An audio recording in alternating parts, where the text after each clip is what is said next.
appears to be one stab wound to the throat. Stab, but not a slash. Interesting. Left and right carotid arteries with exsanguinating hemorrhage. No defense marks. Cursory opinion, she was killed in her sleep. What up guys, OtterPop here. It has been a while since I've watched an episode of CSI or Crime Scene Investigation. I'm not sure I need to say that second part because you all know what CSI is at this point. The last time I watched one of these, I ended up doing it in multiple parts, which does seem to help in terms of more generalized aspects of crime scene investigation, but if I'm trying to tackle certain parts of it, it seems a little bit much. So for every episode I watch, I think I'm only going to focus on a specific aspect of it. Season 1, Episode 7 is called Blood Drops, which makes me think that there is a lot in this episode related to bloodspatter or bloodstain analysis or something to that effect, which is actually something that I am very familiar with.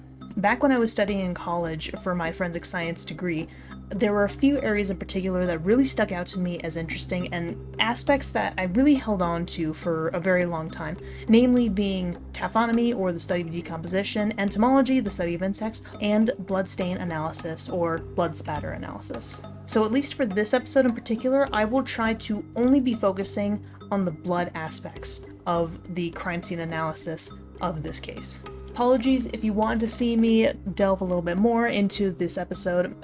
If you want me to focus more on specific aspects of episodes, that's one thing. But if you want me to focus on the entire episode and various aspects within that episode, do let me know. 4 dead, mother, father, 2 teenage boys. Sisters were luckier. What's the matter with your guys? They've been inside. The police officer who was throwing up in the bushes just there. Now, granted, this isn't exactly related to, well, I suppose it actually kind of can be related to blood spatter and bloodstain analysis. When it comes to crime scenes, there are a variety of ways in which a scene can appear in of itself. Sometimes there is a body, a deceased body, sometimes there isn't, sometimes there's a mess, it could be a hoarding situation, sometimes it's the cleanest place that you've ever seen and there is something amiss going on.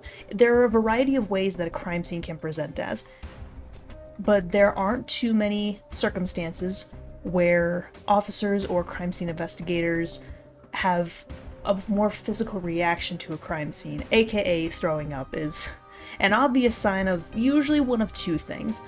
Actually, usually one of 3 things. One is that the officer or the analyst is new to crime scenes and they are seeing a sight before them that it could present as either tame or very gruesome, and they're simply not used to it. Another is the smell of decomposition in of itself. Depending on the stage of decomposition, it's a very gross smell. It is a smell that most people could not tolerate very well. Granted, I have not experienced such a smell before in my time, but I am familiar with some very, very unpleasant smells. It also actually helps too. My sense of smell sometimes does not work. My nose actually has a much harder time to detect various smells and stenches and aromas and whatnot. I am a little bit sensitive to perfumes and colognes though, but simultaneously I also find the smell of sulfur, like rotten eggs, to be sweet. So my olfactory senses are a little bit messed up. But in any case, the smell of rotting flesh and decay is a highly potent one that even experienced crime scene investigators and law enforcement are not used to. There's also a third scenario in which a crime scene is just extremely brutal, it's gruesome, it's ugly. That is definitely apparent in cases where there are multiple wounds on a victim, where there is blood all over the place, and yes, can also include a very mutilated body or great stage of decomposition. Some stages of decomposition can leave imprints and marks on the surfaces around them and it contorts both the body and their surroundings. And it can look very disturbing. Honestly, the double murder from the days of OJ and a lot of the images of the Jack the Ripper killings, both suspected and believed to be confirmed, some of those images are very disturbing to look at. I believe that in many cases there were reports of individuals who did suffer some kind of I wouldn't say illness, but definitely suffered some kind of discomfort as a result of just being in there and looking at the crime scenes because they were so brutal and disturbing and gruesome to look at. Put your equipment down, son. Signing into a crime scene, very nice. Although, lack Put of these on. personal protective equipment, so not a I'm gonna good do sign. a preliminary walkthrough. You're gonna take my notes. Okay, there's a presence of both a crime scene investigator and a scribe, so that's actually good practice. Don't touch that. I want everything exactly the way it was. Absolute noob. Not Grissom, but the scribe. Here smells like copper. Lots of blood. Breathe through your mouth. So there is actually a reason that blood tends to smell like copper. Blood itself is comprised of a variety of elements and compounds, water being a big one. However, iron and copper are also two very big, well, actually, iron is a much bigger component of blood typically, but there is also a small percentage of copper as well that's usually associated with blood. Iron and copper tend to actually have very similar smells, but most people tend to be more familiar with copper because it actually produces a much stronger scent than iron usually does. Not to say that iron doesn't, but the potency of a copper smell tends to be a little bit higher. But regardless, both of them tend to have very similar smells, and both of them do comprise an aspect of blood itself. That said though, both of them on their own don't actually have a very strong smell. Why blood smells like copper though is not because of the blood itself, but because of the blood's interaction with typically human skin. Because the iron in the blood and some chemicals, I believe fat it is, or fats or lipids in the skin, interact with one another and create that sort of rust-like smell. And that's usually why we smell iron or copper at crime scenes especially where there's a lot of blood involved. Even at crime scenes where there aren't a lot of blood, the blood can still interact with the skin just enough that it does create that sort of rusty scent in the air. And of course, the more blood that there is, especially the more blood there is with human skin contact, the more it smells like copper and rust. I'll be honest, I'm not entirely sure why he's saying that he needs to breathe in through his mouth and not his nose, because I'm not sure if it's well known that breathing in through your nose actually acts as a sort of filter for various kinds of particles that are in the air, regardless of what kinds they are. Now, not to say that all particles can be filtered out, because I want to say that your nose is only maybe like 20% effective at filtering out particles compared to mouth breathing, but I'm also not sure what effect that something like iron may have on your nasal passages versus your mouth. If you think about it, inhaling metallic particles such as tin, lead, copper, iron, things of that nature, inhaling those kinds of particles is not good for you. They can potentially lead to diseases, which makes it increasingly confusing why these guys don't have personal protective equipment. If they are smelling a considerable amount of copper in the air, they should be having some kind of mask and general protective equipment. The bunny suit, the gloves, the goggles. They want to be able to protect themselves to the best of their ability and to prevent as much decontamination of the scene as possible and examine the scene properly, especially if it looks like there is a considerable amount of blood and bodily fluid around. You don't want to inhale that kind of stuff. It can mess up your nasal passages and your lungs and can potentially do serious damage to other organs as well, depending on what it is and how it's ingested or inhaled. Already seeing some spatter on the walls. Male Caucasian, approximately 40 years old, lying in a pool of blood. A very small pool. No drag marks. Body does not appear to have been moved. That's a fair Multiple stab wounds to fair the observation. back and neck. Multiple? It didn't look like many. Looks like a single-edged blade. Forced to such a degree that the left and right internal jugular veins have been transected. Blood can tell a very important story when it comes to crime scenes. It's incredibly important. There is a reason why so many photographs are taken of blood from various angles. It's the reason we have different terminology for all different kinds of bloodstains, because they can tell a story in a way that most people don't realize. When he was talking about a pool of blood earlier, yes, it was a pool of blood, but it was a rather small pool. It was still a pool, though, because it was a gathering of blood as a result of, well, pooling. It's hard to get a good look at the scene as well, but there are also no wipe or swipe marks that could indicate potential dragging of the body, meaning that the victim did die in place, or at the very least he fell to that position and then the blood pooled around and he was not moved or dragged away from the spot where he fell. You also can get a good idea about what type of trauma exactly has occurred on a body. Usually it falls in one of two categories, which is sharp force trauma and blunt force trauma. Blunt force trauma, think of a baseball bat, a lead pipe. Sharp force trauma, think of knives, of swords. An interesting example, but it does happen from time to time. Now, there is another kind of trauma as well, only a little bit more recently named. It's referred to as penetrating trauma, which typically refers to the use of firearms. But this can obviously be classified as sharp force trauma due to the fact that he was able to deduce that it was a single-edged blade, which in some cases you can actually deduce based on the markings that are created by the weapon if it is, say a single blade or double blade or something of the sort. It can't always be determined, but it sometimes can be. It's interesting that he said that both internal jugular veins had been transected, which is basically a fancy terminology of saying it was cut. So it's interesting that he's talking about the external jugular veins because, believe it or not, there are actually 3 different kinds of jugular veins just in your neck alone. Obviously there is the external jugular vein, which I think runs right about here, except it's not super close to the skin, so you can't actually feel it too much, not to mention it's also a vein. Your internal jugular vein is going to be a little bit closer to your trachea. It's going to be a little bit deeper inside the skin, so you definitely cannot feel the pulse from there. And I believe there's also another type of jugular vein. I believe it's the anterior jugular vein, which is even deeper into your neck, so you can't definitely feel those. And they're also much smaller veins too. But in any case, there was significant sharp force trauma, which he said multiple stab wounds to the neck and the back. And granted, he cannot specify how many. That's something that usually only an autopsy can show.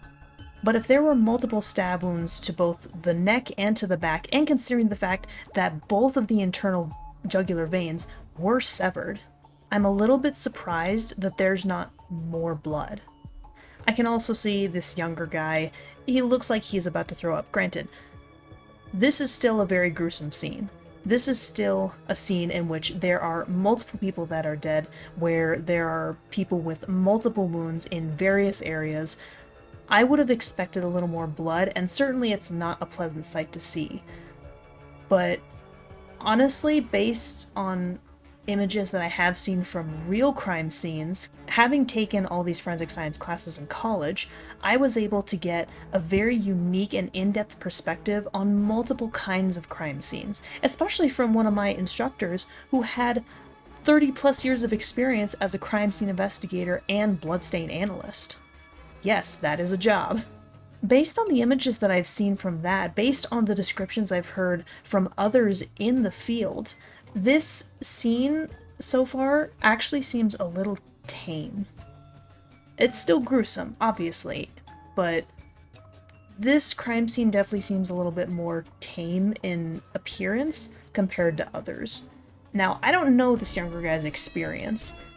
If he's a little bit newer, which it sounds like he kind of is, he's been delegated to scribe work, which, is kind of grunt work. But he may be a bit newer and may not be used to this kind of scene, so I can kind of understand why he might be starting to look a little bit pale, feel a little bit sickly, that sort of thing. But obviously, for somebody like Grissom, and we're just about to see one of his other associates, I can't remember her name, but the both of them seem very used to this. Grissom was examining the bodies and making observations, telling his scribe to try and scribe, except scribe is unable to because he's probably just a little bit inexperienced with this. It'll take some getting used to. Blood swirl on the wall? You thinking cult? Manson? Somebody left a In message. reference to Charlie Manson. So she's talking about the blood symbol on the wall with what looks to be a sort of target-like symbol. and she says something along the lines of cult and Manson, which is obviously a reference to the Charlie Manson cult. Wait, Charles Manson. Charles. Why did I say Charlie? Basically, Charles Manson led a small group of individuals and created his own cult, the Manson family, essentially. And they were known to have committed, I want to say, about 10 different murders, including one of a famous actress. I cannot remember her name, though. I'm not super familiar when it comes to actresses and entertainment and the like. But a series of murders were committed, and it all basically came back to Charles Manson and his family cult, essentially. Which, I know that some of the Manson cult members were related to one another biologically, but I think that there were a few others that may have been either related by some kind, maybe like marriage or friendship, something along those lines. I don't remember there ever being any kind of blood-related symbol associated with the Manson family, but I do know that they crossed some kind of X or special marking into their heads as a sign of showing who they were affiliated with. And even in the absence of some kind of blood symbol, the Manson family is still heavily associated with cults and is heavily referenced whenever people are trying to figure out, oh, is this a new cult? Is there a serial killer going around somewhere? Female Caucasian, appears to be one stab wound to the throat. Stab, but not a slash. Transection of Interesting. Left and right carotid arteries with exsanguinating hemorrhage. No defense marks. Cursory opinion, she was killed in her sleep. So for those of you who don't know, I want you to put 2 fingers, your first and your middle finger, right along this side of your neck until you feel a slight pulsating. And obviously you don't want to talk because then you can't really feel it. But if you can feel the pulsating both on your left and your right side, that right there is your carotid artery. And that right there is what you're feeling is your heart, obviously. Granted, I'm sure many people probably knew that you could take a pulse from your neck, but you might not have known exactly which artery or vein it was. Now, you heard me mention the jugular vein earlier, which kind of is around this area, but the thing is that it's further back into the neck, so you can't actually feel it. That's because veins are taking blood to the heart, but arteries are taking blood away from the heart. And since your carotid artery basically goes from your heart straight up into your neck, you can feel a very strong presence of a heartbeat. That's why you can feel it there. And also because it's right up against your skin. The jugular vein, a little bit harder to say. It is pretty close to your skin, hence why this is the external jugular vein at the very least, but you usually can't feel it too well, and if you can, it's a very faint pulse. And it's interesting that he mentioned for the first body, it was the external jugular veins that were transected, but for this female who's in the bed right now, it was her carotid arteries that were transected. It didn't look like it, but they have to use fancy terminology for these shows. It's also interesting that he called it a stab wound when I couldn't get a good enough look at it, but I find it interesting that somebody would stab you in the neck rather than just flat out slice it, because that makes more sense, because a stab and a slice are 2 very different things. And exsanguinating hemorrhage is just a very fancy term for a very simple concept. A hemorrhage is basically a broken blood vessel, which in this case would be the woman's carotid arteries, or the external jugular veins on the man. And exsanguination just means severe blood loss. So basically put, it means that a broken blood vessel caused the individual to bleed to death. He also mentions lack of defensive wounds on the woman, which it's hard for me to get quite a good look, but it did not look like that the woman had any kind of defensive wounds whatsoever, and it can usually be very apparent. They can come in various types and sizes, but what you will typically see is that whenever you're being attacked, what is one of the first things you do? You typically throw up your hands and your arms in order to protect your most vulnerable places, which in this case is usually your face and your head, and then your torso, because that has the vital organs. It is very common for defensive wounds to be seen right here, and usually they will come in various forms of scratches, cuts, lacerations, bruises, sometimes even broken bones. And the fact that there didn't seem to be any on those arms could very well indicate that she did not fight back, meaning she did very likely die in her sleep. That is a very logical observation to go off of based on the evidence present.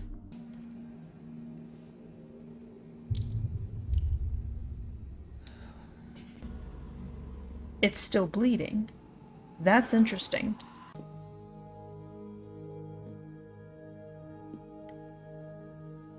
Interesting that there are lots of blood droplets leading to that. Well, either leading to or away from him. You want to talk gruesome crime scene? Dead kid.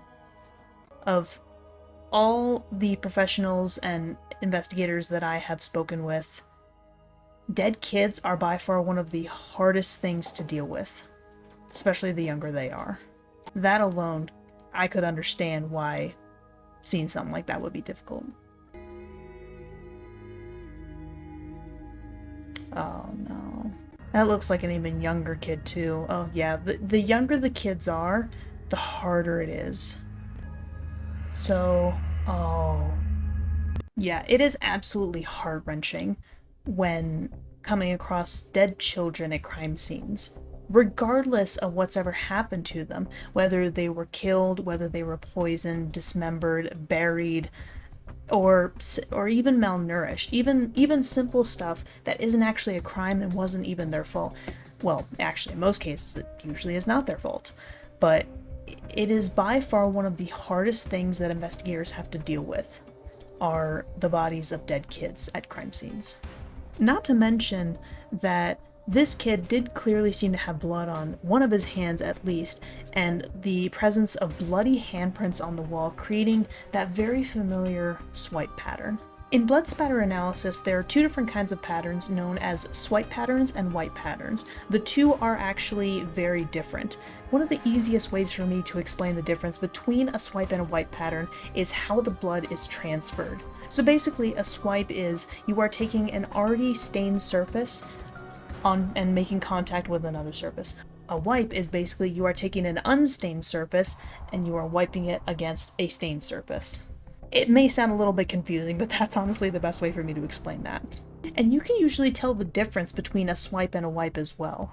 You can also usually tell the difference between a swipe and a wipe pattern as well. If you look up images on Google of swipe versus wipe pattern bloodstains, you can usually see the difference in the fact that a swipe pattern is very full-bodied, I guess is the best way for me to explain it, whereas a wipe almost has these ghost areas. The outline of a pattern still remains, but there is this area or areas where the stain is not quite as prominent, where it looks like that some of it has almost been taken off. You can even do something like this at home, where you could take a piece of paper and some kind of maybe dyed water or something of the sort. You can dip your finger in that, and you can brush your finger along the paper, and that creates a swipe pattern. What you can also do is you can take a little bit of that dye and just from the bowl, drip it onto the paper, let it sit for a few minutes, then brush your finger through that little stain, and that essentially creates a wipe pattern. I almost forgot too, but the woman in the bed still had blood dripping from her hand. The fact that she was killed in her bed and that blood probably would have continued to flow out of the vein for a little bit is very indicative that this was very recent. And I just watched a little segment where Grissom said something along the lines of, "It's been less than 2 hours since this happened. I want all hands on deck" kind of situation, which I'm not sure how he was able to get that timetable exactly, but based on when the paramedics first arrived, when the crime scene investigators first arrived, and when the girl started screaming and running out of her house trying to ask for help, something along those lines. Maybe that's where that timeline comes from, but if it really has been about maybe a little less than 2 hours since 911 was first called and since the paramedics came and then the police and the investigators came, that would actually make the most sense. Because again, if blood is still dripping, it had to have happened very soon before that 911 call was first placed. Gravity is still taking an effect on the blood, and there is still some that was clearly coming out of the body, enough to allow gravity to affect it. Therefore, it had to have been recent. From the time of death onward, depending on if you have an injury, what kind of injury, where that injury is, it is still possible for blood to be exiting your body in some fashion. It can usually change how long that is. If the injuries lead to broken skin and blood vessels, and it is sharp force trauma, it is more likely for blood to leak out for longer periods of time. And especially if there are major arteries or veins that are affected by sharp force trauma, then it is even more likely that blood is still going to be flowing out of those for an extended period of time. Now, when I say extended, that's not meaning much. Maybe a few hours at most. Maybe not even that. They said you were looking for me. Hey, stop! Evidence! Oh, they are actually wearing booties. Gonna hug the wall? It's the only room with no blood in it. Nothing to disturb. You guys will never get it, will ya? No, they will never get it. Evidence can come from anywhere, blood evidence or not. Just because it's not obvious doesn't mean it's not important. Knife drawer. One of the knives is missing. Killer knew where they were going. I think the suspect's been in this house before, and this is the first place they stopped tonight.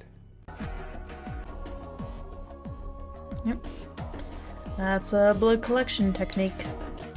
Yep. Blood in a place where it's a little bit more dried. Collecting multiple blood samples from different areas is definitely important. You buy this cult thing? You mean the blood swirls next to the father's body in the boys' room? I studied pictures of the Manson murders. This isn't butter. It's imitation. Whoever did it killed the mother first. In her sleep, quick. Explains why the blood is confined to the bed and the floor under it. Reasonable observation. Husband woke up, ran to protect his kids. The killer nicked him here, and then finished him off down the hall. Should be more blood. It's a hole. We need to fill it.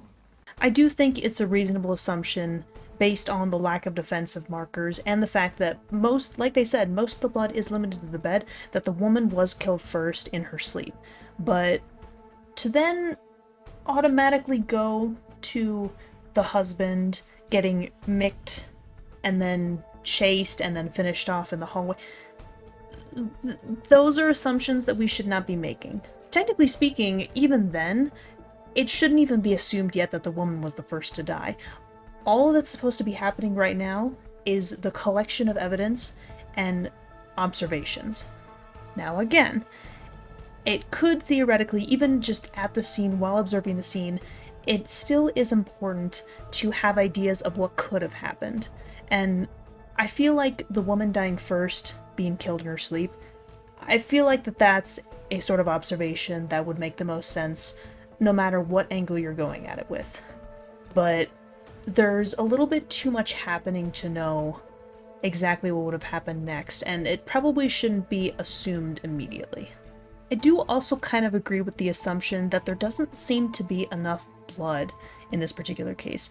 Granted, it still is a difficult scene where you have 4 victims in the same household, and 2 of them are kids, one of whom is definitely relatively young, the other of whom look to be a little bit more like perhaps a younger or middle teenager.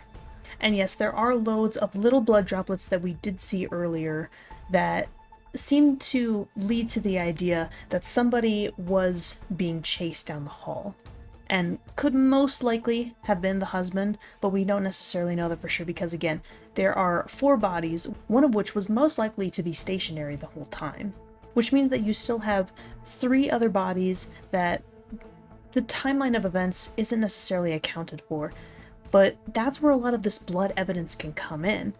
Blood can tell a lot. It's just a matter of getting all the information together and trying to arrange them in a way that makes sense based on the evidence that is present.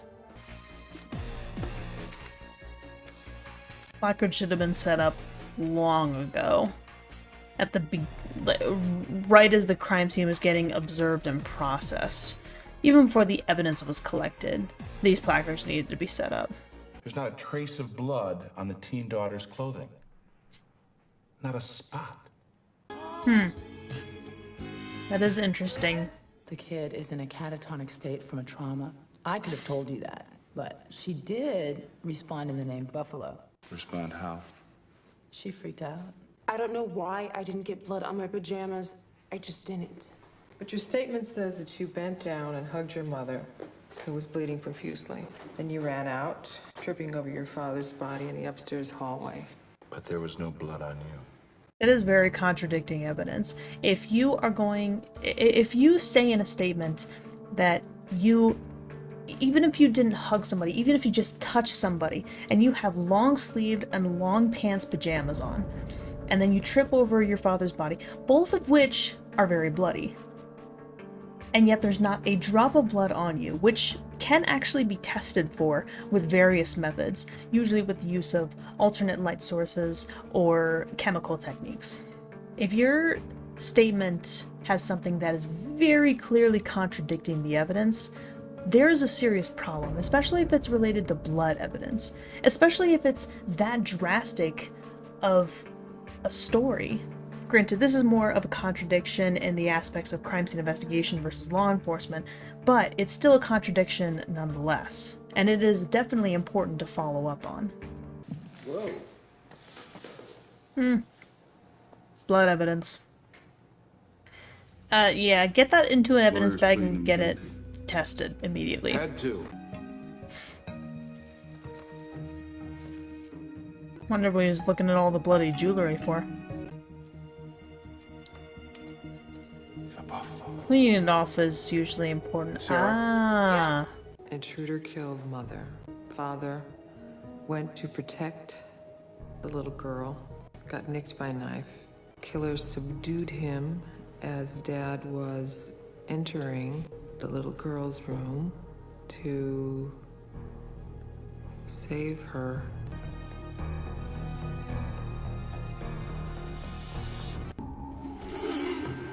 Some blood is old and some blood is new, it looks like.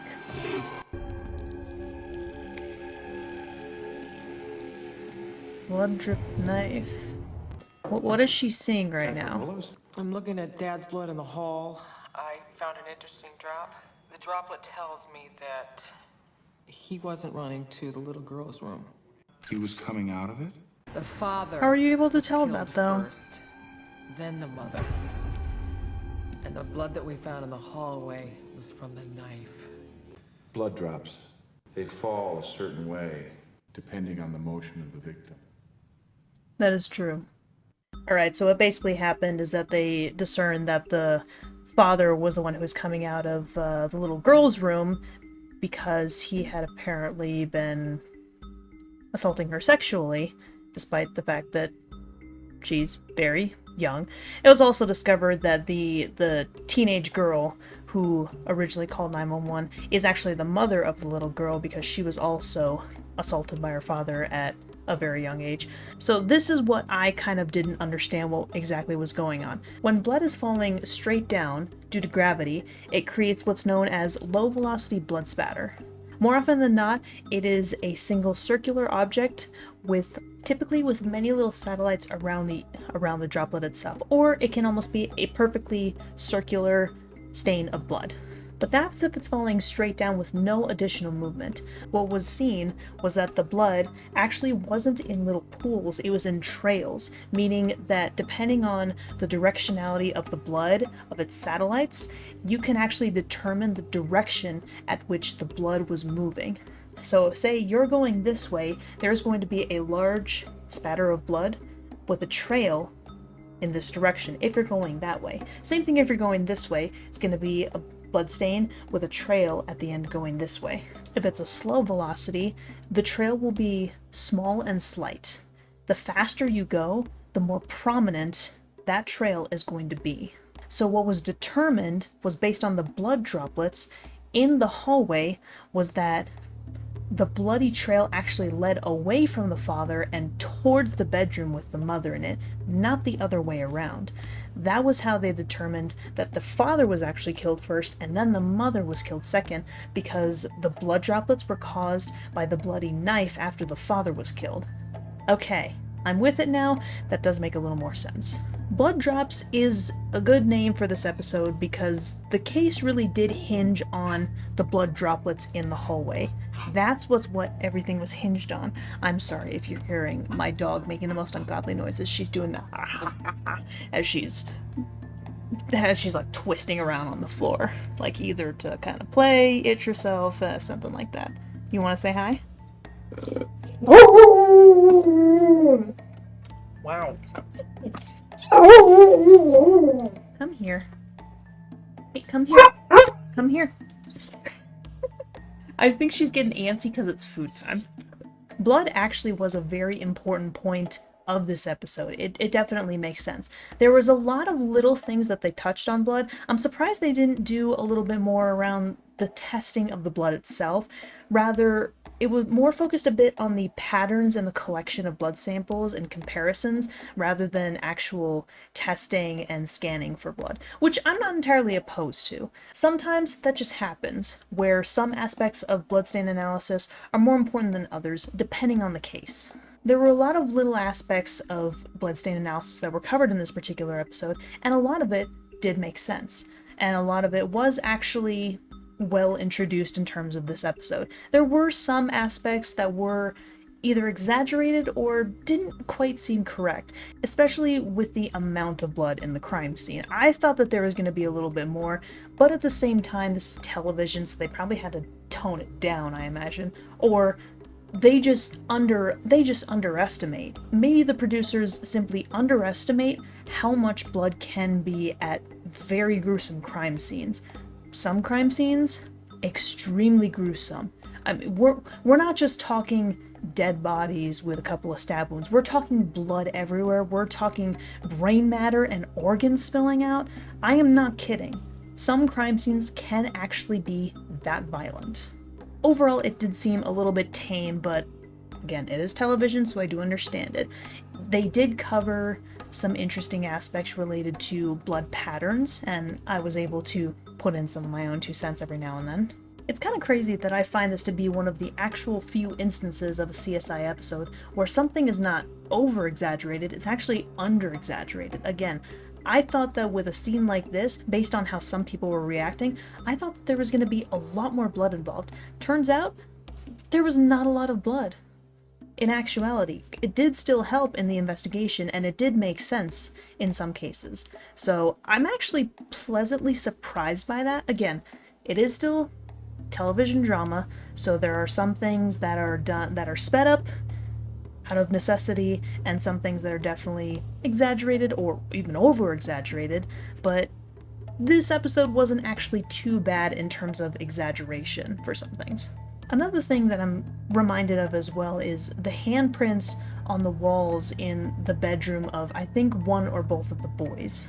I felt like that was included mostly for shock value, but I don't actually fully understand why that appeared that way. If the boy was closer to the wall, it would have made a little bit more sense, but he was pretty far from the wall, and there were those 2 little blood stains of handprints on the wall, and yet the boy himself, when he actually fell, he was actually quite far from the wall, so that blood stain doesn't fully make sense. Again, I think that was mostly included for shock value, especially because Grissom just looked pale and horrified by the fact that, oh my god, there's a dead kid here.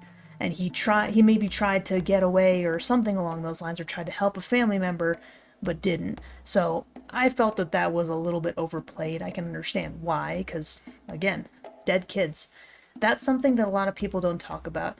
And their bodies at crime scenes, whether it's recently deceased or long deceased, they can be very difficult to look at, even for experienced investigators and officers. Since the murder was considerably more recent, I suppose it does make a little bit more sense that blood wasn't necessarily scanned for, because it was apparent based on the smell alone and the obvious signs of some kind of struggle and the injuries that were presented, that there really wasn't any kind of scanner needed. The blood droplets and the blood pools and the patterns, they were obvious all over the crime scene. I didn't do a whole lot of hands-on experience with blood collection. Mostly we were working with bloodstain analysis and comparison when it came to the forensic classes that I did take in college. A little bit less so the blood collection. We were taught how to do it a little bit, and we were taught how to collect and process evidence in general. Blood collection, that wasn't covered quite as much, and I'm just not remembering where some of that came from, but I'm pretty sure that those are and or were tools that were used in order to collect blood evidence, especially given how fresh a lot of it was. And thank goodness they took so many freaking pictures of all the blood stains and all of the evidence and whatnot, because that was key to figuring out this crime, obviously. That can actually happen with some cases where there's a lot of evidence that doesn't quite make sense and doesn't contradict one another, but sometimes there are just one or two pieces that make everything fit into place very neatly. And sometimes it's incredibly obvious because all the evidence points to the same thing. You never really know. Sometimes some evidence can actually come in clutch. That part is not exaggerated. My one gripe with the photographs, though, is that they were taken way too late. I know that getting images in the daytime is much easier and you get all that natural light, which is very helpful, but you have artificial lighting. Crime scenes will use artificial lights in order to get a better view of various parts of the crime scene. Granted, in more confined spaces, especially in some kinds of houses, in some areas of houses, that can be a little bit more difficult. I can understand that. But there are ways of artificially creating lighting so that photographs can properly be taken. You want to take those as soon as you can. You want to place the placards down as soon as you can. And they just waited way too late to do that stuff. Granted, nothing was touched, nothing was moved, but that doesn't change the fact that it should not be held off for as long as possible, just to wait for more appropriate light, unless you have no choice, which in the case of this case, I don't think was the case. I think they were fully capable of using artificial lighting in order to get good photographs much earlier on. They might have figured out things sooner, but photographs are taken and crime scene maps are created so that everything can be understood and laid out, so that everything can be seen again, that it can be recreated in a way that can easily be viewed. And because of that, the case was able to be solved by figuring out that the blood droplets did not come from the mother's room into the hallway. They came from the hallway into the mother's room. And it makes sense that that would be the case, because that is how blood acts. That is how gravity acts on blood. That is how velocity acts on blood. That makes sense. So in terms of realism, this episode compared to many others that I've seen is not actually bad. It's not bad. Granted, I focus mostly on the blood. There are certainly a few other aspects, like, the investigators. They're not the ones who do the interviews. They're not that's on the law enforcement side. That's not on the forensics team. And the complete lack of personal protective equipment that never seems to happen in this. I can understand why it wouldn't happen in a television drama, but man, the potential of cross-contamination in the scene is ridiculous without personal protective equipment. And of course, there are a bunch of other little things as well, but on the blood side of things, on the evidence collection, and on the photography side of things, this episode doesn't actually do too bad of a job. This is actually pretty solid. It's also crazy considering this is a season 1 episode. What did CSI start in around 2000, I want to say? So for 2000, this is actually not bad compared to realism and actual science, especially for that time period. Nicely done, crime scene investigation. You've actually managed to, I wouldn't say impress me a little bit, but you did manage to surprise me a little bit with your semi-realism. And of course, I am more than happy to be talking about bloodstains and blood spatter analysis. It is one of my favorite subdivisions of forensic science. Again, that and entomology and taphonomy are some of my favorite subfields of forensics. And I will never get tired of talking about it or learning about it or rereading stuff about it. It's so fascinating. Thank you all for watching. I hope you guys enjoyed this. I hope it was a little bit educational for you guys. Thank you so much to the patrons who have continued to support me throughout all of these video projects. They get all kinds of great rewards, and their support does mean a lot to me. So thank you guys very much. And as usual, until the next video, guys, check you laters.